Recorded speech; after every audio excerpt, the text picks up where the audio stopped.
Hello বন্ধুরা, এইরকম trending ছবি গুগল জেমিনি দিয়ে কিভাবে বানাবেন চলো একটু দেখে আসা যাক। প্রথমে গুগল ক্রোম ব্রাউজারটা ওপেন করে নেব। সার্চে গিয়ে গুগল জেমিনিটা সার্চ করে নেব। ফার্স্ট লিঙ্কে টাচ করব। টাচ করার পর কিছু সেকেন্ড টাইম নেবে। তো প্লাস আইকনে টাচ করে আপলোড ফাইলসে গিয়ে ফটো অ্যান্ড ভিডিওসে গিয়ে যে কোনো একটা পছন্দ মতন ছবি সিলেক্ট করে নেব।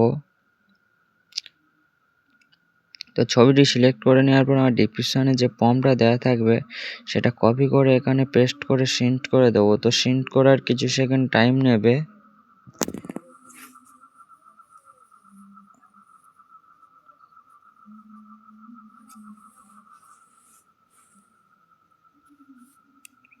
Loading nano banana. তো দেখা পাচ্ছে ছবি আমাদের রেডি করে পাঠিয়ে দিয়েছে। ছবিটি ডাউনলোড করার জন্য টাচ করুন, সেভ অপশন আছে সেভ করে নিন। আর এরকম ভালো ভালো প্রম্পট দিয়ে চ্যানেলটি সাবস্ক্রাইব করুন আর দেওয়ার জন্য নেক্সট ভিডিওতে।